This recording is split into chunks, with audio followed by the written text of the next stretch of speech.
So with your permission, I'd like to just say a few words at this particular stage. This book, if those who will go through the preface only, realize that it started literally as a discussion paper.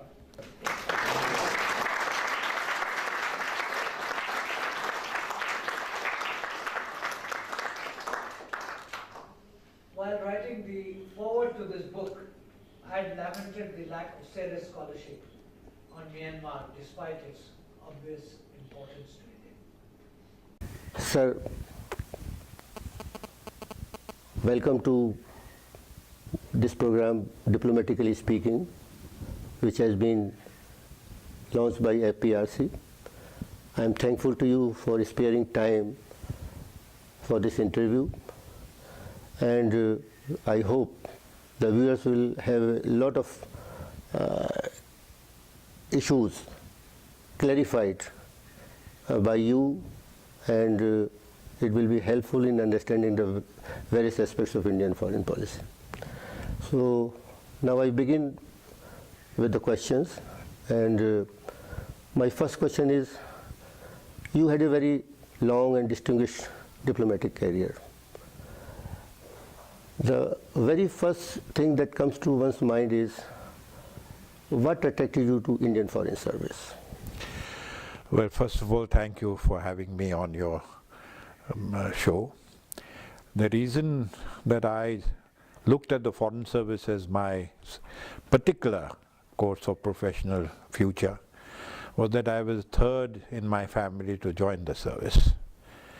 The first one, of course, was with the Indian Civil Service, and subsequently came into the Foreign Service after 1947 and retired from there.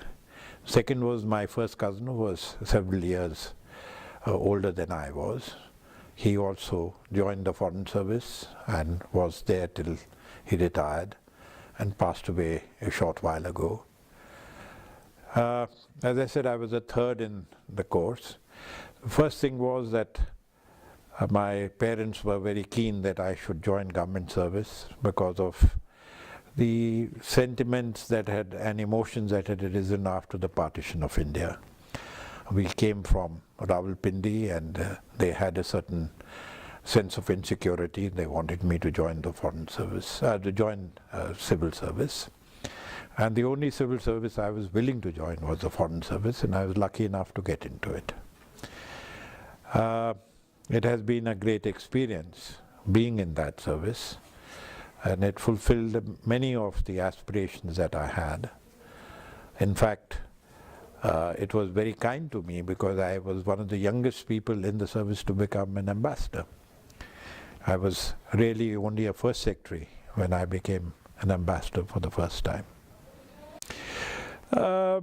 Yes, I don't think it would have been natural or normal for me not to be excited. But at the same time, I was, I would say, much more mature when I joined the service than one normally is at that young age.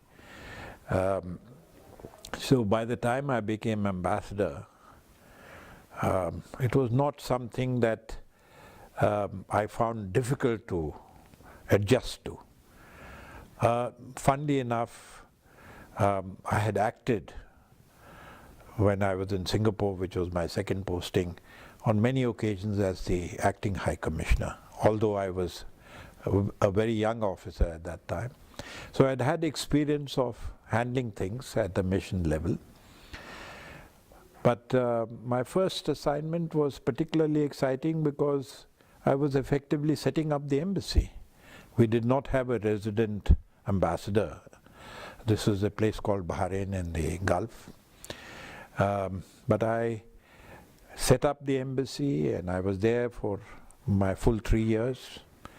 And it was a very interesting period because India was now developing a keener interest in making sure that those countries where we were seeking energy supplies for, that we could also increase our economic presence in them. So Bahrain was a very useful position to hold at that particular time. You were associated with defining the Look East policy announced by Prime Minister Narasimha Rao. Could you enlighten the viewers on its evolution? Well, let me put it this way. It was given shape by Prime Minister Narasimha Rao, but it would be incorrect to say that it started with him. Because as you'd recall, when our first Prime Minister, Pandit Jawaharlal Nehru, in the early years was concentrating or focusing attention on Asia, becoming once again a great global power, he was looking at Asia as a whole. So one can say that there was an element of what you may call the Look East policy subsequently in that context. Because he looked at China, he looked at Japan, he looked at Southeast Asia.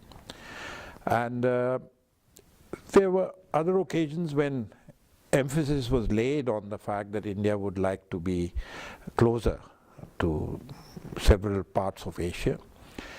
Well, what did happen was that in the post-1991 period, when we developed towards becoming a market-oriented economy, there was a great degree of thought given to the fact that India needed to look at areas which were historically also part of the Indian ethos and culture, as well as the fact that we had taken many stepping stones in the past, in our historical past, which were focusing on the East. And the East made sense. Japan had been the first country to really become supportive of the new openings that the Indian economic policy adopted in 1991, in July 1991. And so it made sense. And we also looked at the fact that for an increasingly important sort of Asianness that was evolving, that India had to be a part of it and in a sense become one of the focused countries of, as a driver towards the Asianness. And Look East made sense in that context. Otherwise, if you recall, maybe because of our colonial past, maybe because of the emphasis that evolved after the ending of the Second World War, most of the time we were looking westwards. Prime Minister Narasimha Rao, having had exposure as foreign minister, understood the greater importance that the East held for India. And those of us who had served in that area also were able to give him the inputs that he required. But as you know, he actually made the announcement with that focus when he came to Singapore, and with Lee Kuan Yew chairing the session. He delivered a very strong message of what India intended to do. And it has been, I would say, the foundation for whatever has followed after that, both in theoretical terms and actionable terms. Now we come to a very significant aspect of India's foreign relations, particularly with our neighbors. You have been an ambassador to Myanmar, and you had seen the events very closely, observed them very closely, and I think you had made the observation that you had a very rough landing when you went to Myanmar. What was that?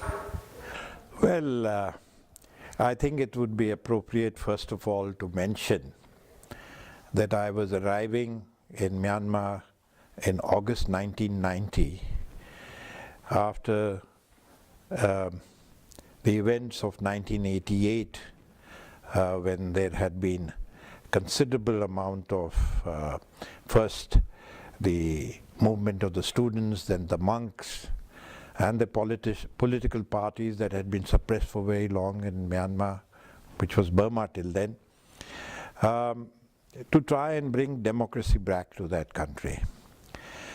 And with the coup that was conducted, and I use this word very advisedly because effectively the military had been ruling Myanmar since 1962.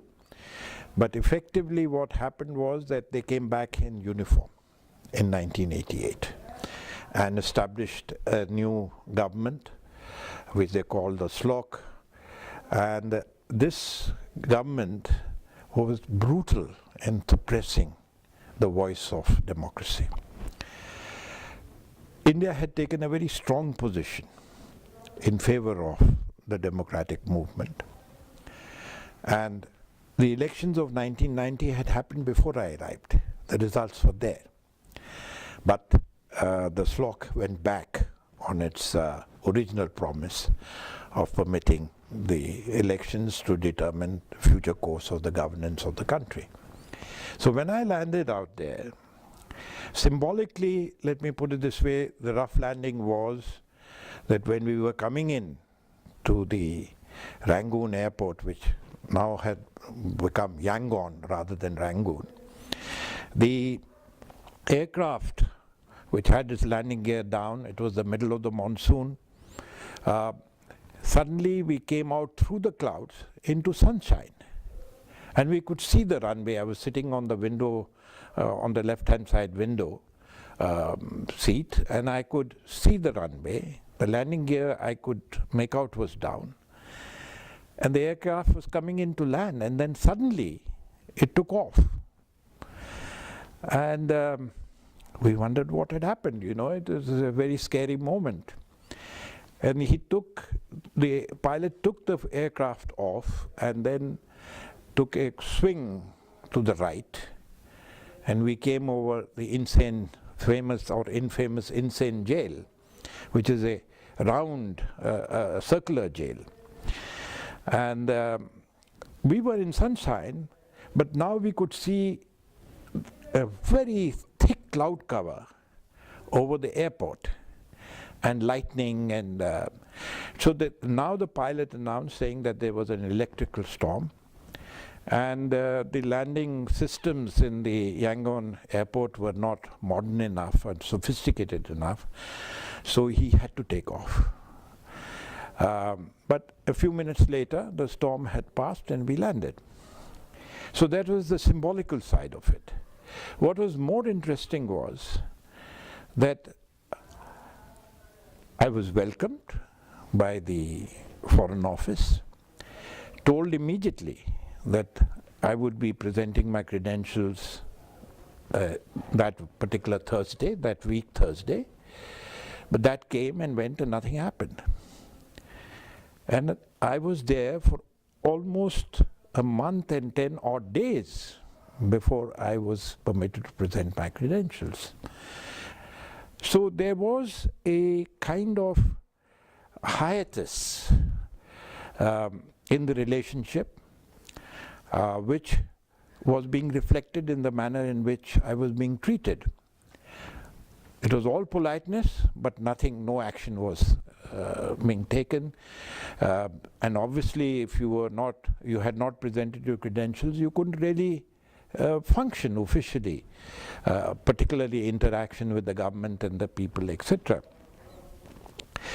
Funnily enough, I was told that as the Chinese ambassador was away, till he didn't come back, there was no likelihood of my being invited to present my credentials.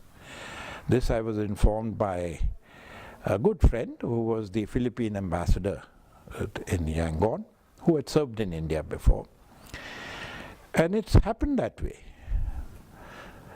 But in addition, I had to make the efforts with these people in a very limited context, because our own government, this is the VP Singh government in that time, had put such strong restrictions on my interactions with the government in power that effectively I stood neutralized in the earlier part of my stay there, and I had to slowly break through with my own government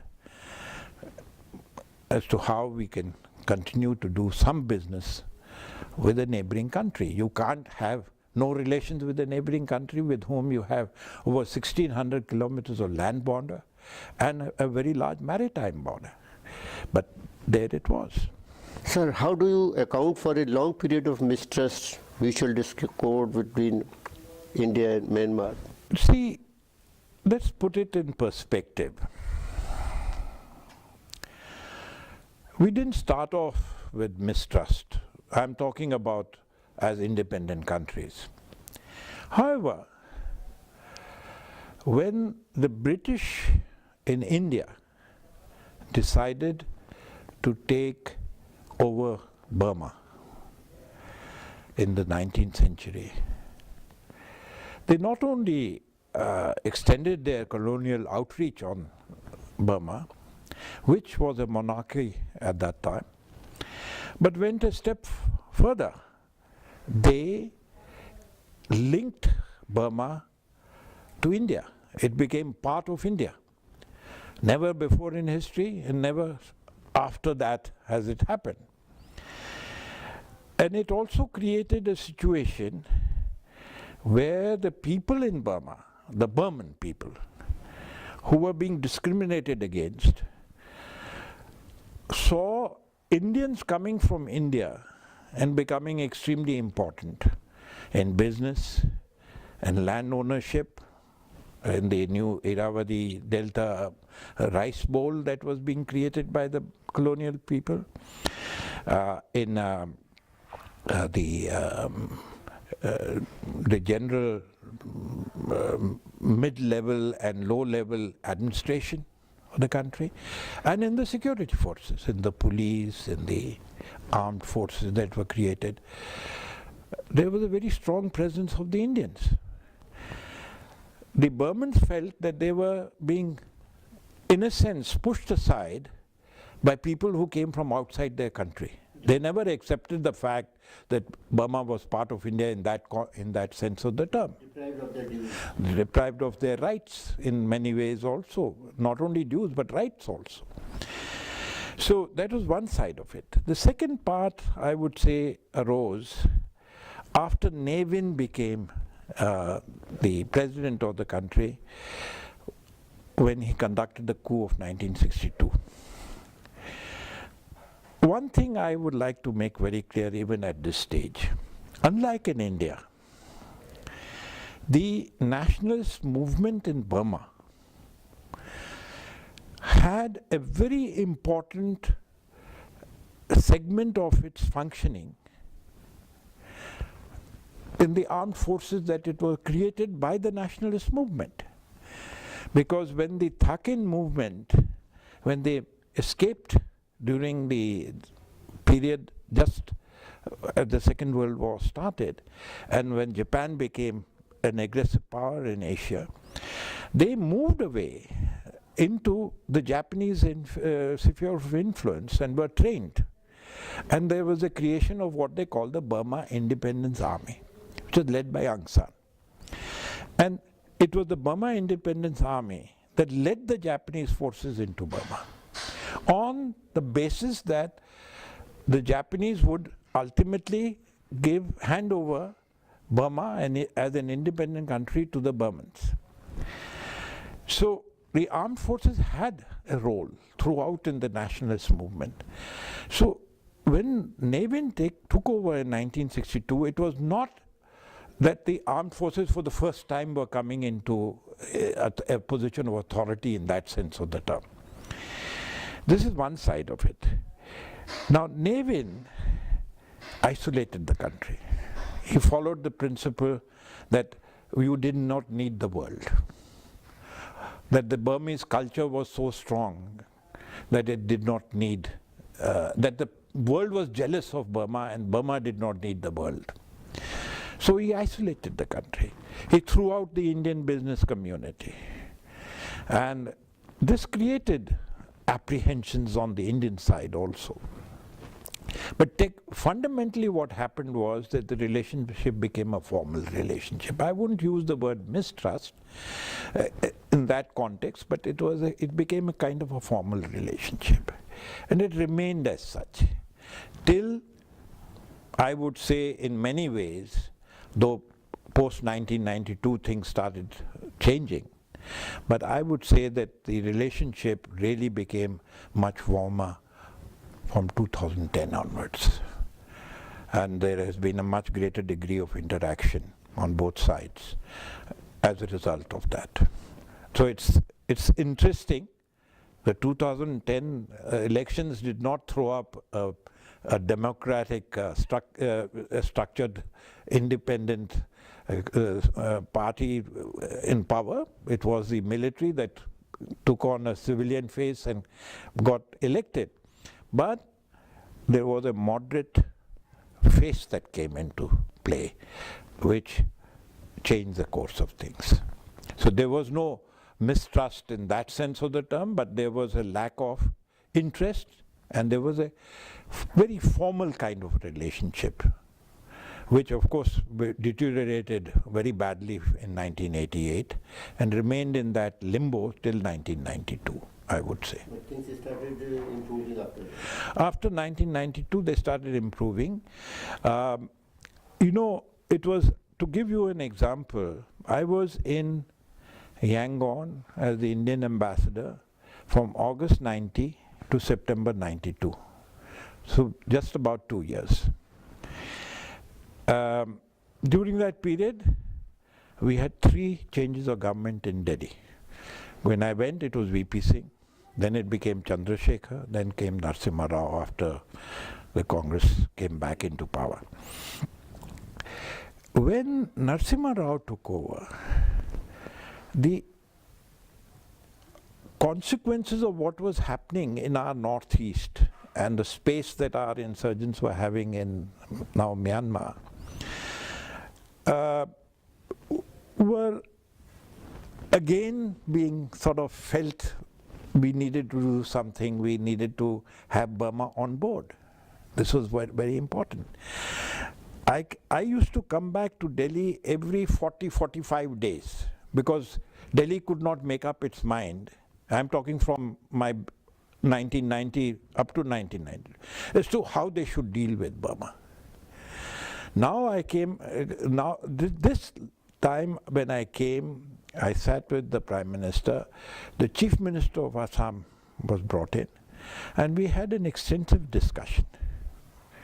And I pointed out to the Prime Minister that we could not afford to have a situation where we were not dealing with the authority in power, no matter how much we may feel uncomfortable with them, that we had to deal with them. And it was too important a nation for us not to, and it was not in our interests not to have a relationship with them. The result was that the Prime Minister then said, fine, we have to change our approach. Then I pointed out to him, I said, I am associated in their minds with the negative attitudes that India has been displaying in its relations with Myanmar. Although they understand that we are moving forward, it would be much better if somebody new took over, while we worked inside in Delhi to try and change the environment. And that's what happened.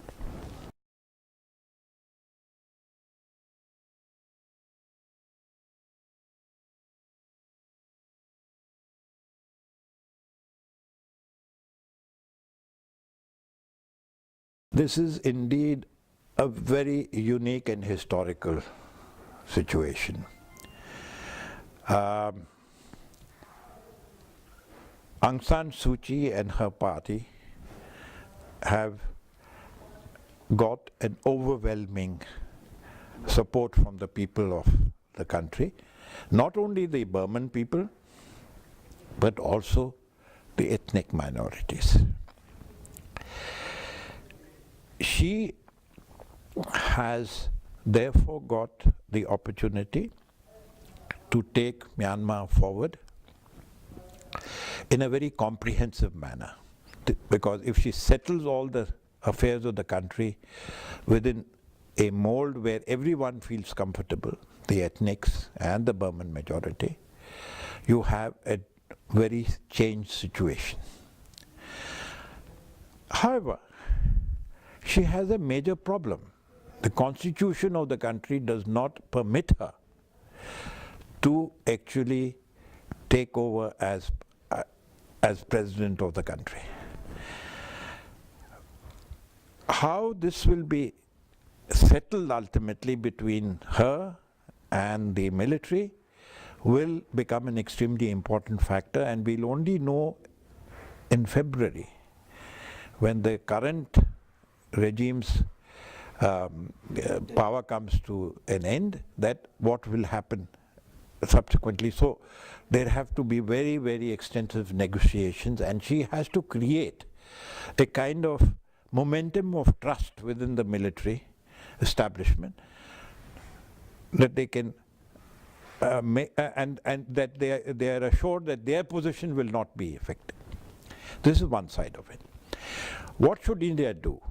India can't influence the discussions between Suu Kyi and the military, but India can certainly ensure that whatever the outcome, that India would be a factor in supporting the developmental processes.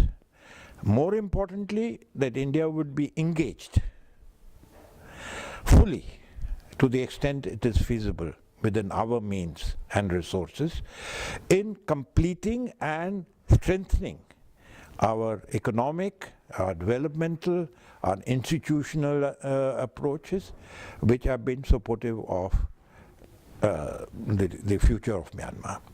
So to that extent, I would say that the new phase that would be beginning from February 2016 can become an extremely important factor, because it will also mean that all the international support that Suu Kyi has been promised can help Myanmar become a far more balanced and a far more progressive state.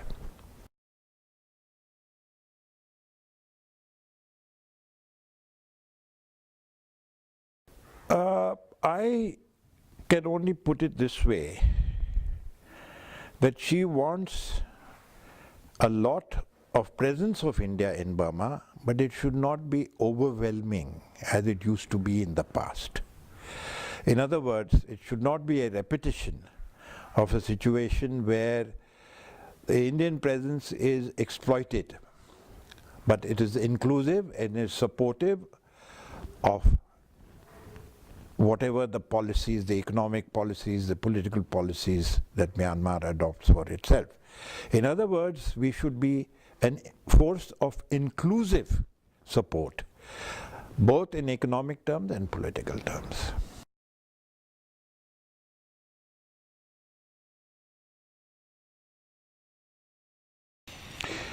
See, the greatest challenge we have in our relationship with Myanmar is, I would say, to ensure that the border areas on the Myanmar side become very secure, that the outreach of the central government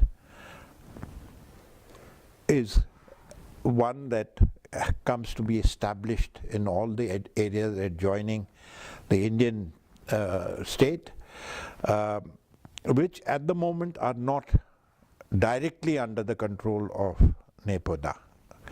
The reason is that the ethnic minority situation has still not been settled. Now, one of the things that we can certainly do is to get a greater focus on our support for the border development programs, both in economic and social developmental terms.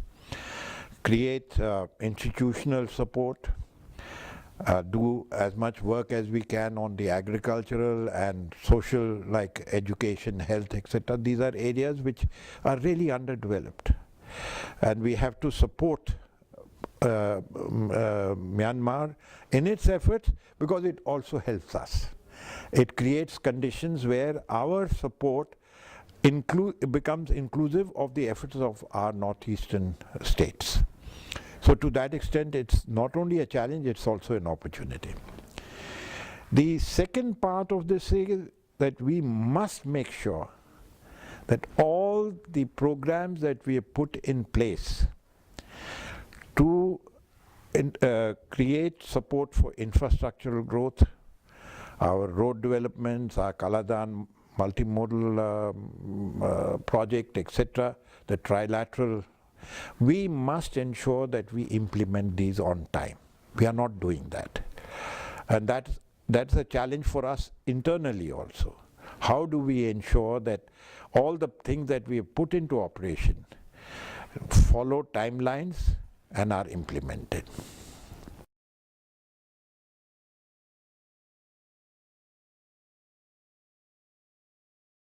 This was not the first time. There has been cooperation between the two sides, and we have never made a noise about it. What happened this time was very unfortunate. Not the action that we took, but the fact that we made such a tremendous public announcement of it. It embarrassed everybody on the other side. It created conditions which can become negative for us. Unnecessarily we are doing something that we shouldn't. We should remember one thing. China is supporting our insurgent groups, who, particularly those who have found space in Myanmar territory. They are getting material support. It is necessary for us to have Myanmar entirely with us in actions that we undertake, and these should be actions that support actions which Myanmar would take to control its own territory. So it has to be a complex of factors which we should put into operation, and we do not. These are sensitive matters. We should not be making public announcements about this. Absolutely, there was no need for it. We had to take action. Myanmar understood it. They did not refuse to cooperate with us. We should just quietly done what we needed to do, and that was it. Why make an announcement where you know the main people who are creating that problem on the Khaplang group side, you could not get them. And you had to take into account the sensitivities of your neighbor. So I think it was the action itself I have no problem with, but the announcement part, the public, well, absolutely needless.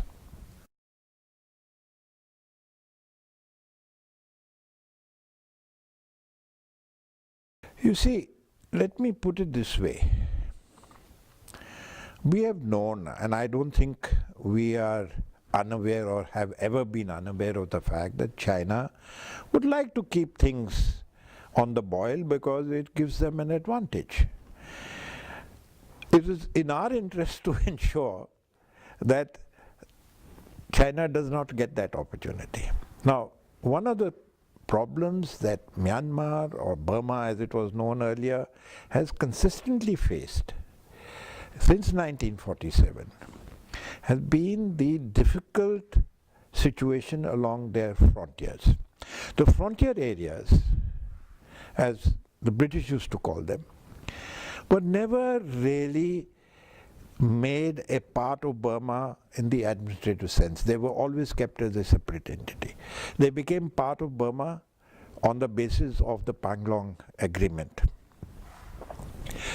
Now, what has happened is, there are, for China, there is an entire area along its borders that have ethnics who have also a presence on the Chinese side.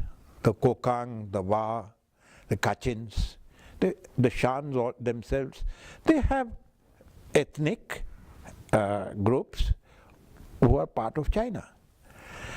And as a result, whenever China feels, even in the future, that its interests in Myanmar are in any way getting compromised, it will activate these, and they have done that.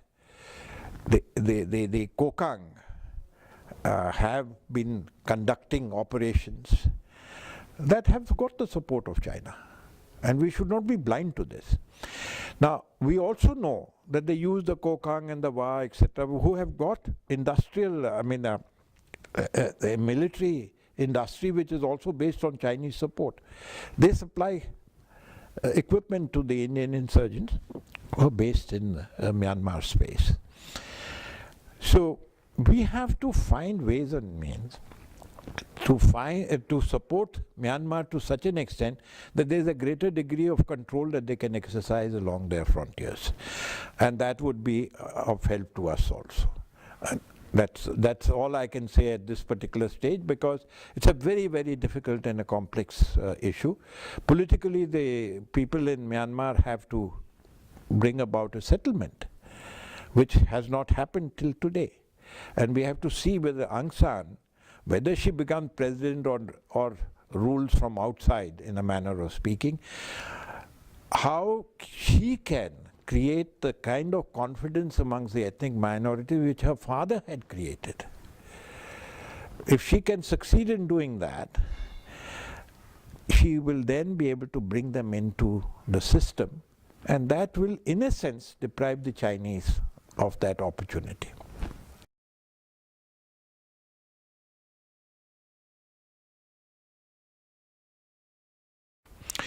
Well, you have seen that the claim was that it was the Rohingyas who had made that attack on Bodh Gaya, because Bodh Gaya is the symbol of Buddhism, and as we know, Myanmar is a very staunchly Buddhist country.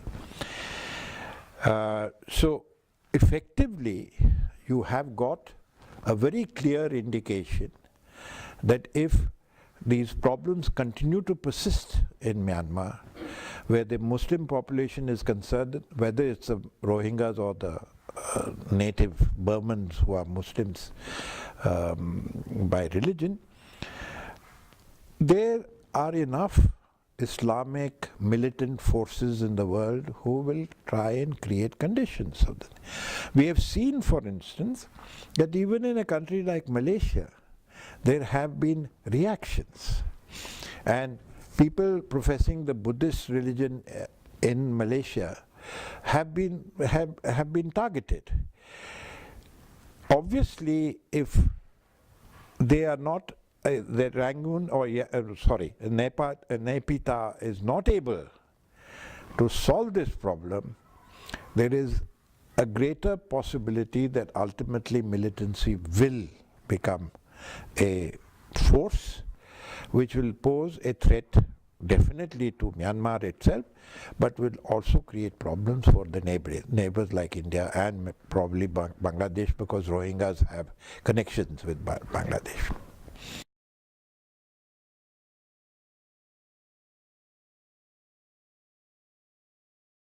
I think you will have to divide this into two parts. The strategic part is very obvious. Myanmar is geographically so located that its strategic importance to India is self-evident. As part of that, the commercial or business presence of Indians in Myanmar becomes a matter of importance. Myanmar is open for business. A lot of others are moving in from particularly the developed countries. Japan is there in a big way, has always been part of the support of the economic support of Myanmar. Obviously, the Indian business community has to be encouraged. The issue is that how do you create the incentive or provide the incentive for the Indian business community to go there? Obviously, there are elements that you have to take into account where this is concerned. The first thing is to try and see to what extent you can ensure that the adjoining areas of India and Myanmar, where there are business and economic opportunities, where you can provide the kind of support that would ensure that there would be a common approach to establishment of business entities that would benefit both Myanmar and India. So In other words, encourage joint ventures in field of agriculture, in the field of developing infrastructure. Do all that is necessary to make sure that your presence there becomes an important element, not only in the normal bilateral sense, but also because it brings your Northeast into a bigger developmental focus and a bigger market area opens up, because Myanmar also provides you the bridge for connecting with the rest of Southeast Asia. The other side of it is try and provide the financial support that the Indian business community may require in the form of concessional finance, so that they can make a competitive presence for themselves out there in areas that would be obviously of business interest. For instance, India is very short of what you would call wood-based industries. The raw material is short. Myanmar has plenty. So if we follow a comprehensive policy where we also support the reforestation process, so that what is being taken out is also being replaced, and at the same time develop a very extensive wood-based industry, which is of benefit to India and to Myanmar, and as an export element from Myanmar to the rest of the world. Similarly, take the paper pulp industry. You're short of it. Here is an opportunity. You have a tremendous amount of bamboo wealth in Myanmar. Use it. Encourage your paper industry to go in there and again establish joint ventures where they also benefit and we also benefit. So it has to be a comprehensive approach. It's complex, but it's not difficult to do. It's doable.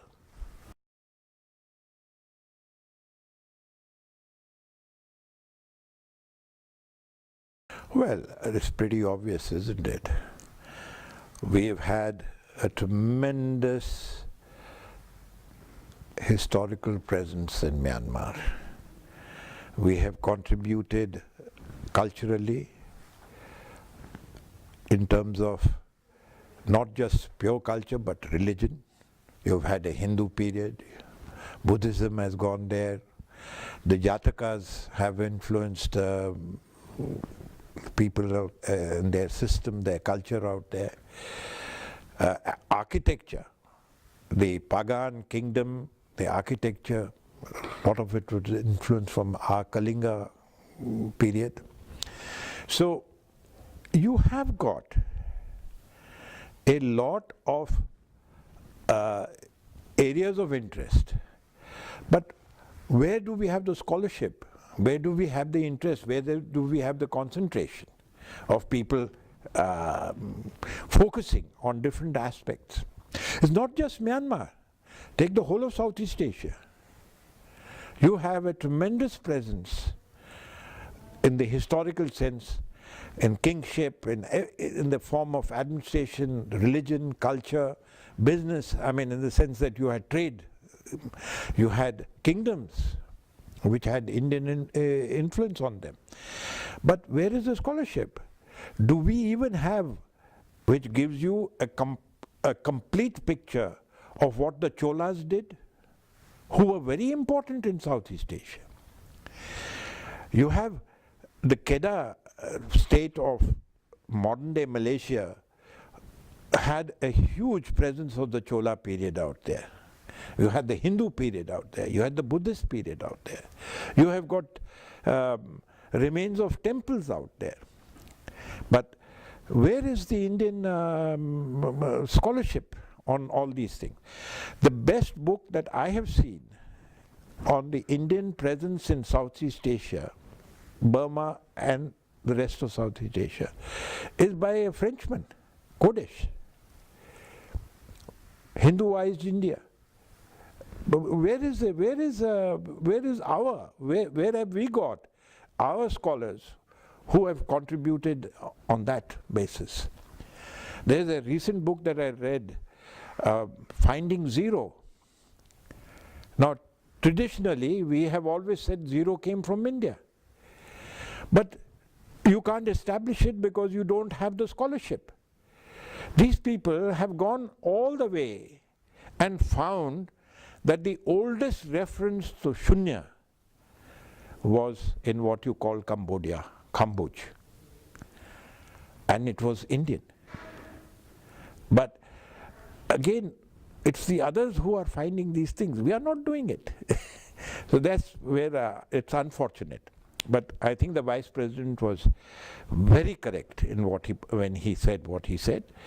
He pointed out that we are lacking in concentration and focus and in this. Not just Myanmar, the whole of Southeast Asia. Thank you, sir.